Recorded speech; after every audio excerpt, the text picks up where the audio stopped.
আমরা যারা মনে করি যে আল্লাহ রব্বুল আলামিন কি আমাকে ভালোবাসে না, আল্লাহ রব্বুল আলামিন কি আমি এত ডাকি আল্লাহ রব্বুল আলামিন কি আমার ডাকে সাড়া দেয় না, আমি তাদের জন্য একটি কথা বলছি, ভালো করে মন দিয়ে শুনুন।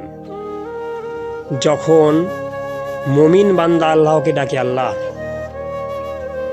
আমার এটা চাই, আমার বেশি কিছু চাই না, আমি একটু অভাবের মধ্যে আছি, কিছু হালাল রুজি চাই, একটু অসুস্থ আছি, সুস্থতা চাই, তখন ফেরেশতারা ধন সম্পদ নিয়ে বলেন, আল্লাহ মুমিন বান্দা চাইছে, দেওয়ার জন্য যখন দিতে আসবে আল্লাহ বলে, রাখেই রাখ রাখ রাখ, চাক না চাক, আর একটু চাক না, ও যত চায় আমার তত ভালো লাগে, ও যত আমার কাছে কেঁদে কেঁদে চাই আমার তত ভালো লাগে। আর যখন ফাসেক যখন আল্লাহর কাছে চাই, বলে চাইছে, ফেরেশতারা বলে আল্লাহ চাইছে, বলে কে? ফাসেক। বলে কত চাই? বলে যা চাই তার 3 ডবল দিয়ে দে। ফাসেকের কান্না আল্লাহর কাছে ভালো লাগে না, মুমিনের কান্না, মুমিনের কষ্ট আল্লাহর কাছে বড্ড ভালো লাগে।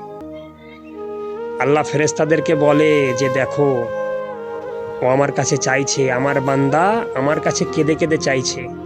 আল্লাহ শুধু দেখে মানুষের অন্তরটাকে, মুমিনের অন্তরটাকে পরীক্ষা করে যে সে আমার প্রতি কতটা বিশ্বাস করে, কতটা আমার ওপর ধৈর্য ধরে।